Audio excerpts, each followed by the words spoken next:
तो next topic क्या है, AC circuit containing inductor only. AC circuit containing inductor only, सिर्फ इंडक्टर को हमको सर्किट में कनेक्ट करना है और उसका बिहेवियर हम लोगों को स्टडी करना है। तो सबसे पहले हम क्या करेंगे, सर्किट बना लेते हैं। यहाँ पे मैंने एक इंडक्टर को रिप्रेजेंट किया है जो कि एक एसी वोल्टेज सोर्स से कनेक्टेड है। किससे कनेक्टेड है, ये एसी वोल्टेज सोर्स से कनेक्टेड है, जिसकी वैल्यू है सपोज करो E equal to e naught sine omega t. ये अल्टरनेटिंग वोल्टेज की वैल्यू है। ये E का मतलब क्या होता है, यहाँ पे instantaneous value of alternating voltage. E not का मतलब maximum value of alternating voltage, omega का मतलब एंगुलर फ्रीक्वेंसी और ओमेगा टी का मतलब फेज। ठीक है, तो ये phase of the alternating voltage है कितना, ओमेगा टी। जिस इंस्टेंट पे वोल्टेज की वैल्यू E है उस इंस्टेंट पे मान लो सर्किट में करंट है I। तो I क्या है, यहाँ पे करंट की इंस्टेंटेनियस वैल्यू है। जिस टाइम पे वोल्टेज कितना है E, जिस टाइम पे अल्टरनेटिंग वोल्टेज कितना है E, उसी इंस्टेंट पे उसी टाइम पे सर्किट में करंट कितना फ्लो हो रहा है, I। तो I की इक्वेशन आपको बनानी पड़ेगी ताकि हम दोनों को कंपेयर कर पाए कि दोनों सेम फेज में हैं या कोई आगे पीछे है, इनमें कोई डिफरेंस है, तो वो सारा इसी से पता चलेगा। ठीक है, चलो तो इसको कैसे कैलकुलेट करेंगे। सबसे पहले यहाँ पे एक चीज बताओ कि ये जो इंडक्टर है, इंडक्टर क्या चीज होती है, कोई भी कॉइल या सोलेनॉइड हो सकती है, उसको हम इंडक्टर बोलते हैं। इंडक्टर की एक खास प्रॉपर्टी होती है। क्या प्रॉपर्टी होती है, जैसे ही उसमें से फ्लो होने वाला करंट चेंज होता है टाइम के साथ में, वो ईएमएफ प्रोड्यूस करना स्टार्ट कर देता है।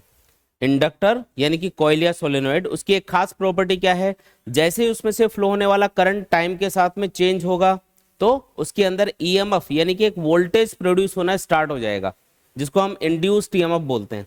और वो इंड्यूस्ड ईएमएफ क्या कोशिश करेगा, हमेशा जो भी रीजन होगा जिसकी वजह से वो प्रोड्यूस हो रहा होगा उसको अपोज करने की कोशिश करेगा। यहाँ पे ये जो अल्टरनेटिंग वोल्टेज है ये टाइम के साथ में चेंज हो रहा होगा कंटिन्यूअसली, तो इसकी वजह से सर्किट में करंट भी चेंज होगा, और करंट चेंज होगा तो ईएमएफ प्रोड्यूस होगा इसके अंदर। और वो क्या करेगा, ईएमएफ इस वोल्टेज का यानी कि जो वोल्टेज है एसी वोल्टेज, इसके चेंज होने का अपोजिशन करेगा, इसके अपोजिट डायरेक्शन में प्रोड्यूस होगा मतलब। ठीक है, तो यहाँ पे जो इंड्यूस्ड ईएमएफ है उसके लिए मैं क्या लिख सकता हूँ कि ये माइनस ऑफ ई के बराबर होगा। ये इक्वेशन समझ में आई क्या मैंने क्या लिखी है, जो अप्लाइड वोल्टेज है, जो वोल्टेज आप अप्लाई कर रहे हो उसकी वजह से क्या हो रहा है, सर्किट में करंट फ्लो हो रहा है। अब एसी तो टाइम के साथ में चेंज होगा तो सर्किट में करंट भी चेंज होगा, करंट चेंज होगा तो ये जो इंडक्टर है ये ईएमएफ प्रोड्यूस करना स्टार्ट कर देगा, वोल्टेज प्रोड्यूस करेगा इलेक्ट्रोमैग्नेटिक इंडक्शन प्रिंसिपल के अकॉर्डिंग। और उसकी वजह से क्या होगा, ये जो सर्किट में वोल्टेज आपने सप्लाई किया है उसका अपोजिशन होगा। तो अपोजिशन को मैं नेगेटिव सिंबल से बता रहा हूँ। E मतलब अप्लाइड वोल्टेज और स्मॉल e मतलब इंड्यूस्ड ईएमएफ, जो एक दूसरे के बराबर होंगे लेकिन अपोजिट डायरेक्शन में होंगे, इसलिए माइनस का सिंबल लगाया जा रहा है यहाँ पे। ठीक है, इंड्यूस्ड ईएमएफ का फॉर्मूला याद है क्या, E equal to minus L d i upon d t, याद है या भूल गए। इंड्यूस्ड ईएमएफ का फॉर्मूला क्या होता है, E equal to minus L d i upon d t. E की जगह ये पुट कर दो तो minus e naught sine omega t, ये माइनस तो दोनों साइड में कैंसिल हो जाएगा। ठीक है, तो अपने पास जो इक्वेशन आएगी d i equal to, d i को मैं इधर रख रहा हूं, ये माइनस माइनस कैंसिल, और ये एल और डी टी सब इधर लेके जाएंगे तो इधर बन जाएगा e naught divided by l into sine omega t d t, ऐसा कुछ बना। ठीक है, तो ये अपने पास में d i equal to e naught upon l into sine omega t d t आ गया। अगर हमें करंट की इक्वेशन चाहिए तो क्या करना पड़ेगा, इसका इंटीग्रेशन करना पड़ेगा। डी आई का इंटीग्रेशन क्या होता है, आई होता है ना, इसलिए आई की यानी करंट की इक्वेशन फाइंड करने के लिए क्या करोगे, इसको इंटीग्रेट कर दोगे। तो नीचे लिख देते हैं, इंटीग्रेशन करना है इस ऊपर वाली इक्वेशन का, तो ये इंटीग्रेशन हमने कर दिया a naught by l sine omega t d t. ठीक है, ये देखो डी आई का इंटीग्रेशन क्या बन गया, आई बन गया, इक्वल टू ई नोट और एल कांस्टेंट है, इनको अलग कर लो, ई नोट और एल कांस्टेंट इनको अलग कर लिया, और उसके बाद में साइन ओमेगा टी का इंटीग्रेशन करो। तो साइन ओमेगा टी का क्या होता है, minus cos omega T, zero, अच्छा लिमिट लगाने की जरूरत नहीं है, ये आ गया। ठीक है, और टी का जो मल्टीपल होता है वो भी अपॉन में आता है, ये भी याद रखना है। आप किसका इंटीग्रेशन कर रहे हो, साइन ओमेगा टी का, तो इसका होगा minus cos omega T divided by omega, T का मल्टीपल अपॉन में आ जाएगा। ये कुछ ऐसा बना, ई इक्वल टू माइनस बाहर निकाल लेते हैं, minus e note by omega L cos omega T. अब अगर मैं इसको कंपेयर करूं वोल्टेज की इक्वेशन से, तो देखो यहाँ पे तो साइन फंक्शन है और यहाँ पे क्या आ गया, कॉस फंक्शन, तो कंपेयर नहीं कर पाएंगे कि किसका फेज ज़्यादा है, किसका कम है या बराबर है। दोनों सेम फंक्शन होने चाहिए, ये नहीं हो कि एक तो साइन फंक्शन है एक कॉस फंक्शन है, ऐसा होगा तब कंपेयर नहीं कर पाएंगे, तो दोनों को सेम बनाएंगे। तो इसको भी मैं साइन फंक्शन के टर्म्स में लिखूंगा। कैसे लिखूंगा, तो मुझे पता है कि sign pi by two minus theta, sign pi by two minus theta ये कॉस थीटा के बराबर होता है। तो यहाँ पे मैं क्या लिखूंगा, देखो i equal to minus e naught upon omega l, इसको मैं लिख रहा हूँ sine pi by two minus omega t. Sine pi by two minus omega t को ओपन करोगे तो ये कॉस ओमेगा टी लिखा जा सकता है। Sign pi by two minus theta किसके बराबर होता है, कॉस थीटा के बराबर होता है, ऐसा लिख सकते हैं अपन। तो यहाँ पे ये देखो माइनस का सिंबल है, इसको भी हटाते हैं। इसको हटाने का तरीका ये है, हमको एक प्रॉपर्टी पता है कि साइन, इधर लिख रहा हूँ साइन माइनस ऑफ थीटा, ये माइनस साइन थीटा के बराबर होगा। तो ये जो बाहर माइनस लगा है इसको इस थीटा से भी, साइन फंक्शन के आगे ये पूरा जो लिखा है ये थीटा है एक तरह से, तो इस माइनस को अंदर इससे मल्टीप्लाई कर दो, तो ये क्या बन जाएगा, i equal to e naught upon omega l, और साइन देखो इसको माइनस से मल्टीप्लाई करोगे तो ये तो माइनस हो गया, ये प्लस हो गया, इस माइनस को अंदर मल्टीप्लाई किया ना, तो ये क्या लिखा जाएगा, ओमेगा टी को पहले लिख देते हैं माइनस पाई बाय टू, ऐसा कुछ बन गया। ये आया समझ में। तो ये हमारे पास करंट की इक्वेशन आ गई। अब अगर आपको पूछा जाए कि ये जो करंट की इक्वेशन है इसको देख के बताओ कि करंट की मैक्सिमम वैल्यू क्या होगी, यहाँ पे करंट की जो मैक्सिमम वैल्यू होगी ना वो क्या होगी, तो आपको पता है कि जो साइन फंक्शन है उसकी मैक्सिमम वैल्यू क्या हो सकती है, 1 हो सकती है। तो जब ये 1 होगा, ये वाला फंक्शन जब 1 होगा, बाकी तो कांस्टेंट है इसमें, तो जब ये 1 बन जाएगा तो उस टाइम पे करंट की वैल्यू मैक्सिमम मिल रही होगी आपको, कितनी, तो उसको मैं आई नोट लिख देता हूं, जो बराबर होगी ई नोट अपॉन ओमेगा एल के, क्योंकि जब ये 1 बनेगा तो ई नोट अपॉन ओमेगा एल किसके बराबर आ जाएगा, आई के बराबर, जिसको हम maximum value of current I note बोल सकते हैं। ये चीज समझ में आई क्या, ठीक है। तो इस इक्वेशन को आप क्या लिख सकते हो, बोलो, इस इक्वेशन को लिख सकते हो आई इक्वल टू, देखो इसको क्या लिखेंगे, आई नोट, फिर आगे क्या लिखेंगे, sign omega t minus pi by two. ये अपने पास में फाइनल इक्वेशन आ गई। ये है करंट की इक्वेशन, जिसको हम वोल्टेज से कंपेयर करेंगे बाद में। एक और चीज यहाँ पे याद रखने वाली है, ये देखो मैंने क्या लिखा है यहाँ पे, i naught equal to e naught upon omega l. अब इसको ध्यान से समझना है, ये क्या चीज लिखी है, ये जो लिखा है यहाँ पे, इसको मैं क्या ऐसे लिख सकता हूँ क्या, e naught upon i naught equal to omega l, इसमें कोई दिक्कत। ये क्या चीज लिखी है, मैक्सिमम वैल्यू ऑफ वोल्टेज। ये क्या लिखा है, maximum value of current. Voltage upon current क्या होता है, याद करो, ओम्स लॉ के अकॉर्डिंग वोल्टेज अपॉन करंट, ये तो रेजिस्टेंस होता है, लेकिन सर्किट में कहीं भी रेजिस्टेंस कनेक्टेड नहीं है, तो फिर ये क्या चीज है, e naught upon i naught, voltage upon current, ये तो रेजिस्टेंस होता है, तो रेजिस्टेंस तो है ही नहीं सर्किट में, तो फिर इसको क्या नाम देंगे, तो इसको हम बोलेंगे कि ये रेजिस्टेंस तो नहीं है, लेकिन ये रेजिस्टेंस टाइप की कोई चीज है ना, ये रेजिस्टेंस का ही छोटा भाई है ये, इसको हम बोलते हैं इंडक्टिव रिएक्टेंस। क्या बोलते हैं इसको, इंडक्टिव रिएक्टेंस। ये जो ई नोट अपॉन आई नोट है, क्योंकि वोल्टेज अपॉन करंट हमेशा रेजिस्टेंस को रिप्रेजेंट करता है, इसका मतलब ये रेजिस्टेंस टाइप की कोई ना कोई चीज है, तो इसलिए इस ओमेगा एल को, क्योंकि ये इंडक्टर के लिए हम डिफाइन कर रहे हैं ना, इसलिए इसका नाम रख दिया हमने इंडक्टिव, इंडक्टर के लिए है तो इंडक्टिव, और रेजिस्टेंस किस जगह कौन सा वर्ड आएगा, रिएक्टेंस। मैं लिख के बता रहा हूं, इसको हम एक्स एल के सिंबल से रिप्रेजेंट करेंगे, ओमेगा एल को। एक्सएल का मतलब क्या है, इसका मतलब है इंडक्टिव रिएक्टेंस। क्या नाम है इसका, इंडक्टिव रिएक्टेंस।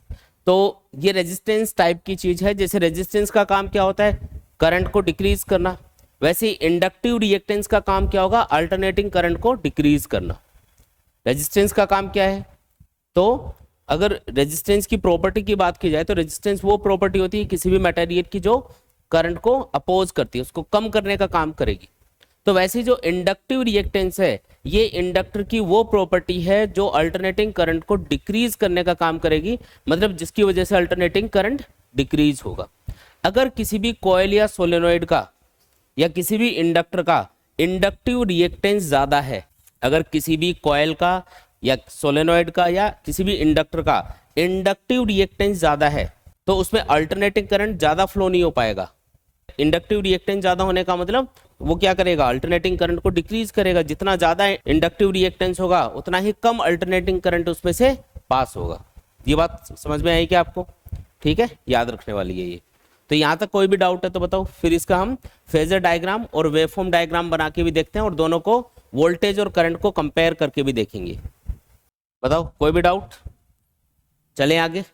चलो, तो अब हम ये जो अल्टरनेटिंग करंट और वोल्टेज है, इनका जो वेवफॉर्म डायग्राम है और जो फेजर डायग्राम है वो ड्रॉ करके देखेंगे। एक बार देख लो, अल्टरनेटिंग वोल्टेज क्या लिया है हमने, E = E0 sin omega T, और जो करंट सर्किट में फ्लो रहा है उसकी इक्वेशन क्या बन रही है, I = I0 sin omega t minus π/2। तो दोनों को कंपेयर करेंगे। तो यहाँ पे मैं लिख देता हूँ पहले तो कि हमें वोल्टेज तो हमने लिया था E = E0 sin omega T, और हमें जो करंट मिला सर्किट में वो मिला I = I0 sin omega t minus π/2। ये हमें इक्वेशंस मिली हैं। ठीक है जी, अब कंपेयर करते हैं, देखो दोनों को। सबसे पहले इनका वेवफॉर्म डायग्राम बना के देखेंगे। तो सबसे पहले हम वोल्टेज को यहाँ पे ड्रॉ करके देखते हैं। तो वोल्टेज यहाँ पे साइन फंक्शन के अकॉर्डिंग वेरी कर रहा है, तो ये लो जी, साइन वेवफॉर्म ऐसी होती है। ये लो, हमने वोल्टेज को रिप्रेजेंट कर दिया। अब हमें यहाँ पे करंट को रिप्रेजेंट करना है। तो करंट क्या है यहाँ पे, I = I0 sin omega t minus π/2 है। यहाँ पे क्या आ गया, माइनस π/2। तो ये कम है, इसका फेज इससे कम है ना। इसका फेज कितना, ओमेगा टी, इसका कितना, ओमेगा टी माइनस π/2। तो इसका फेज कम है। तो जिसका फेज कम होता है करंट और वोल्टेज में से, उसके लिए हम बोलते हैं कि ये लैग कर रहा है। उसका फेज कम है ना, तो वो लैग कर रहा है। और जिसका फेज ज्यादा होता है वो हमेशा क्या करता है, लीड करता है। तो हम बोलेंगे कि यहाँ पे जो वोल्टेज है वो तो क्या कर रहा है, लीड कर रहा है, और जो करंट है वो क्या कर रहा है, लैग कर रहा है। और कितने एंगल से लैग कर रहा है, पीछे है, π/2 से पीछे है। यहाँ पे 0 होता है, यहाँ पे π/2 होता है, यहाँ पे होगा पाई, यहाँ 3 π/2, यहाँ पे 2 पाई एंड सो ऑन, इस तरीके से हो। तो अगर करंट का फेज वोल्टेज से अगर ज्यादा होता तो मैं इसको पहले ड्रॉ करता, और अगर करंट का फेज कम है तो इसको बाद में ड्रॉ करेंगे। तो यहाँ पे करंट का फेज कितना है, ओमेगा टी माइनस π/2।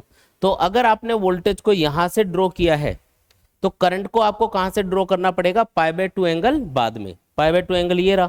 तो यहां से हम किसको ड्रॉ करके बताएंगे, करंट को ड्रॉ करके बताएंगे। तो ये किसको रिप्रेजेंट किया हमने, करंट को रिप्रेजेंट कर दिया।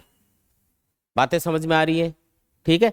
तो ये तो वोल्टेज की वेव फॉर्म है, ये करंट की वेव फॉर्म है, और इन दोनों के बीच में ये देखो एक डिफरेंस है ना यहाँ पे, इसी को हम बोलते हैं फेज डिफरेंस। तो यहाँ पे फेज डिफरेंस कितना है, बोलो। फेज डिफरेंस जब भी कैलकुलेट करेंगे तो हमेशा वोल्टेज के फेज में से करंट का फेज माइनस करेंगे। ओमेगा टी में से ओमेगा टी माइनस π/2 जब आप सब्ट्रैक्ट करोगे तो ये आएगा प्लस का π/2। इसका मतलब यहाँ पे फेज डिफरेंस आ रहा है π/2। वोल्टेज के फेज में से करंट का फेज माइनस करो, ओमेगा टी में से माइनस करो ओमेगा टी माइनस π/2, क्या आएगा, प्लस π/2 आएगा। इसका मतलब करंट और वोल्टेज के बीच का फेज डिफरेंस कितना है, यहाँ पे π/2 के बराबर है। ये चीज समझ में आ गई? याद रखना है, जब रेजिस्टेंस सर्किट में कनेक्ट होता है तो करंट और वोल्टेज सेम फेज में होते हैं, उनके बीच में फेज डिफरेंस होता ही नहीं है, फेज डिफरेंस 0 होगा। लेकिन जब इंडक्टर सर्किट में कनेक्ट होता है, अभी हमने पढ़ा था ना इंडक्टर, तो इंडक्टर के केस में करंट हमेशा पीछे रहता है। कितना पीछे रहेगा, वोल्टेज से π/2 एंगल पीछे रहेगा। तो इसलिए हम इसके लिए वर्ड यूज करते हैं कि करंट यहाँ पे लैग कर रहा है और वोल्टेज यहाँ पे लीड कर रहा है। और जो लीड करेगा उसको पहले ड्रॉ करना है वेव फॉर्म के अंदर, और जो लैग करेगा उसको बाद में ड्रॉ करना है ना। इससे डायग्राम देख के आइडिया लग जाएगा कि कौन लीड कर रहा है कौन लैग कर रहा है। ठीक है। दूसरा जो डायग्राम हम लोग बनाते हैं वो है फेजर डायग्राम। कौन सा डायग्राम बनाना है, फेजर डायग्राम बनाना है। कैसे बनाते हैं फेजर डायग्राम, सबसे पहले जैसे वोल्टेज का फेजर मुझे ड्रॉ करना है, तो वोल्टेज की मैक्सिमम वैल्यू देख लेंगे कितनी है ई नोट, और वोल्टेज का फेज देख लेंगे कितना है यहाँ पे ओमेगा टी। तो आपको ये जो एक्स एक्सिस है इससे आपको क्या करना है, ओमेगा टी एंगल पे आपको एक वेक्टर ड्रॉ करना है जिसका मैग्नीट्यूड तो ई नोट के बराबर दिखाना है, और ये एंगल कितना होगा, ओमेगा टी के बराबर होगा। बात समझ में आई क्या? एक्स एक्सिस से ओमेगा टी एंगल पे आपको एक वेक्टर ड्रॉ करना है जिसका नाम क्या होगा, ई नोट। ई नोट मतलब मैक्सिमम वैल्यू ऑफ वोल्टेज। तो ये वोल्टेज का फेजर है जो एक्स एक्सिस से ओमेगा टी एंगल पे है, यहाँ से देख के मैंने एंगल लिखा है वहाँ पे। ऐसे मुझे अगर करंट का फेजर ड्रॉ करना है तो करंट का फेज देखो कितना है, करंट का फेज देख के बताओ, omega t minus pi by 2। तो इसको कहाँ पे ड्रॉ करना पड़ेगा, ओमेगा टी एंगल पे, तो ये वाली लाइन है, तो माइनस पाई बाय 2 करना है। तो माइनस का मतलब इससे पीछे आना पड़ेगा, इससे कितना पीछे आना पड़ेगा, इस लाइन से, तो ओमेगा टी वाली लाइन पे। तो माइनस पाई बाय 2 का मतलब है इससे आपको पाई बाय 2 एंगल पीछे आना है, मतलब 90 डिग्री पीछे आ जाएंगे। और यहाँ पे हम लिखेंगे आई नोट, कितना पीछे आ गए हम लोग, 90 डिग्री पीछे आ गए। अगर यहाँ पे लिखा होता प्लस पाई बाय 2 तो कितना आगे चले जाते, 90 डिग्री आगे चले जाते। अगर माइनस पाई बाय 2 है तो इस लाइन से पीछे आना पड़ेगा, कितना पीछे आना पड़ेगा, 90 डिग्री। जितना फेज का डिफरेंस है ना उतना, जैसे माइनस किया तो पीछे आ गए 90 डिग्री से। ये लो करंट का फेजर आ गया ये। और फेजर की मैंने आपको एक खास बात बताई थी, याद करो क्या खास बात थी, किसी भी फेजर का वाई एक्सिस के अलोंग जो कंपोनेंट होता है वो हमेशा उस फिजिकल क्वांटिटी की इंस्टेंटेनियस वैल्यू को रिप्रेजेंट करता है। चेक कर लो, ये जो वोल्टेज है इसका वाई एक्सिस के अलोंग जो कंपोनेंट है वो क्या आएगा, तो वाई एक्सिस के अलोंग इधर जो कंपोनेंट आएगा ये होगा ई नोट। देखो थीटा से जुड़ा हुआ कंपोनेंट कोस होता है और दूसरे वाला साइन, तो ई नोट साइन ओमेगा टी। क्या ये वोल्टेज की इंस्टेंटेनियस वैल्यू के बराबर है, हाँ जी इसी के बराबर आ रहा है। इसका मतलब ये वाला फेजर हमने सही ड्रॉ किया है। अगर सही नहीं आया ना, मैच नहीं करे, तो इसका मतलब फेजर में कोई ना कोई गड़बड़ है, कोई गलती होगी डायग्राम में। करंट का वाई एक्सिस के लॉन्ग कंपोनेंट ले लो, ठीक है। तो इसके लिए हम एक काम करते हैं, ये वाला एंगल देख लेते हैं कितना है ये एंगल, ये टोटल कितना है 90, उसमें से ओमेगा टी माइनस कर दो तो ये कितना बचेगा 90 माइनस ओमेगा टी, यानी कि मैं लिख देता हूं इसको pi by 2 minus omega T. लेकिन इस एंगल को हमने कौन सी डायरेक्शन में मेजर किया है, क्लॉकवाइज। एंगल हमेशा किधर मेजर किया जाता है, एंटी क्लॉकवाइज। अगर एंटी क्लॉकवाइज एंगल मेजर करते हैं उसको पॉजिटिव बोला जाता है, अगर आप क्लॉकवाइज एंगल मेजर करोगे तो उसको आप नेगेटिव बोलोगे। तो इसके आगे माइनस का एक सिंबल लगाना पड़ेगा, तो माइनस सिंबल की वजह से ये तो हो जाएगा पाई बाय 2 नेगेटिव और ओमेगा टी हो जाएगा पॉजिटिव। तो इसको मैं ऐसे भी लिख सकता हूँ omega t minus pi by 2। ये बात समझ में आई क्या? ये बाहर माइनस क्यों लगाया बताओ, क्योंकि एंगल को आप क्लॉकवाइज मेजर कर रहे हो। देखो इस लाइन से नीचे की तरफ आ रहे हो ना, इस वाले एंगल को ऊपर मेजर किया तो इसलिए इसको पॉजिटिव बोलेंगे, इसको नीचे मेजर किया तो इसको नेगेटिव बोलेंगे। अच्छा कंपोनेंट कैसे लेते हैं, तो ये एंगल कितना है omega t minus pi by 2, तो इससे जुड़ा हुआ कंपोनेंट कोस होगा और दूसरे वाला इधर जो कंपोनेंट आएगा वो कौन होगा, साइन। इधर जो कंपोनेंट आएगा वो साइन, तो हम लिखेंगे आई नोट साइन, और एंगल कितना है omega t minus pi by 2। ये इस करंट वाले फेजर का वाई एक्सिस के लॉन्ग कंपोनेंट हो गया। तो ये है करंट की इंस्टेंटेनियस वैल्यू के बराबर। देखो मैच कर रही है दोनों चीजें, इसका मतलब डायग्राम अपना बिल्कुल सही है। दोनों आपको बनाने आने चाहिए, दोनों में से कोई भी चीज पूछी जा सकती है, फेजर डायग्राम और वेवफॉर्म डायग्राम, कोई भी एक चीज पूछी जा सकती है, दोनों भी पूछ सकते हैं। चलें आगे फिर, ठीक है। इसके बाद में अगला जो अच्छा एक क्वेश्चन आ गया। क्वेश्चन क्या है देखो, a 44 milli henry inductor is connected to 220 volt 50 hertz AC supply, determine the RMS value of current in the circuit. RMS value of current आपको कैलकुलेट करके बतानी है। क्या क्या दे रखा है पहले वो नोट कर लेते हैं। आपको एक इंडक्टर दे रखा है जिसका सेल्फ इंडक्टेंस कितना है 44 मिली हेनरी के बराबर है, और इसको एक एसी वोल्टेज सोर्स से हमने कनेक्ट किया हुआ है। एसी वोल्टेज की वैल्यू क्या है, E R M S equal to 220 volt. आपको याद है ना, हमेशा वोल्टेज की कौन सी वैल्यू गिवन होगी आपको, आर एम एस, कुछ नहीं बोला जाए तो आर एम एस वैल्यू। और करंट भी कौन सा होगा हमेशा, आर एम एस करंट। तो ये आर एम एस वोल्टेज दे रखा है, और फ्रीक्वेंसी भी आपको दे रखी है कितनी है 50 हर्ट्ज, ठीक है। Determine the R M S value of current in the circuit, I R M S calculate करके बताना है। अब देखो ये कौन सा सर्किट है, इसमें सिर्फ इंडक्टर कनेक्टेड है एसी वोल्टेज सोर्स के अक्रॉस, तो ये तो वही सर्किट हो गया जिसमें सिर्फ इंडक्टर कनेक्ट होता है एसी वोल्टेज सोर्स के अक्रॉस, और उस कंडीशन में जो करंट होता है वो बराबर होगा I R M S equals to E R M S divided by क्या आएगा, अगर रेजिस्टेंस होता तो मैं आर लिखता, current equal to voltage upon resistance, लेकिन जब इंडक्टर कनेक्टेड होता है तो रेजिस्टेंस की जगह कौन आ जाता है, इंडक्टिव रिएक्टेंस, तो आपको क्या लिखना पड़ेगा, एक्सएल लिखना पड़ेगा। बात समझ में आई क्या? अगर सिर्फ आर कनेक्टेड होता तो i equal to voltage upon current equal to voltage upon resistance लिखते, लेकिन अगर इंडक्टर कनेक्टेड है तो इंडक्टर का एसी के लिए जो रेजिस्टेंस होता है उसको हम किस नाम से जानते हैं, इंडक्टिव रिएक्टेंस, तो आपको क्या लिखना पड़ेगा, voltage E RMS divided by inductive reactance, ये लिखना है, आर की जगह ये आ जाएगा। तो ये ओम्स लॉ ही लगाएंगे हर जगह, लेकिन आपको ध्यान रखना है कि सेम टाइप की चीजें एक तो दोनों साइड में लिखनी है, जैसे आई आर एम एस है तो ई आर एम एस लिखेंगे, आई नोट कैलकुलेट कर रहे हो तो ई नोट लिखेंगे, आई एवरेज कैलकुलेट कर रहे हो तो ई एवरेज लिखेंगे, ठीक है। तो ये क्या आएगा, देखो एक्सेल का फॉर्मूला याद है क्या आपको, क्या होता है बोलो, एक्सेल होता है ओमेगा एल, और ओमेगा क्या होता है 2 पाई एफ, तो इसको लिखेंगे 2 पाई एफ इंटू एल।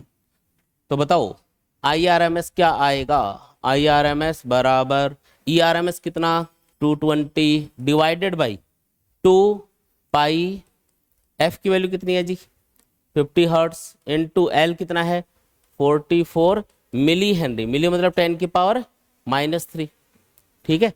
सॉल्व कर लेंगे इसको, देखो 50 इंटू 2 ये तो 100 बन गया, तो इससे एक 100 ये कैंसिल, फिर ये 10 की पावर -1 बचेगा, ये ऊपर चला जाएगा, तो ये आएगा 2200 डिवाइडेड बाई पाई इंटू 44, मतलब ये कैंसिल करोगे तो कितना आएगा, ये आएगा 50 अपॉन पाई एम्पियर। सॉल्व करोगे ना इसको, देखो ये 22 से कैंसिल होगा तो 100/2 बनेगा, यानी कि 50 अपॉन पाई बन जाएगा। तो ये है अपने पास में आई आर एम एस की वैल्यू।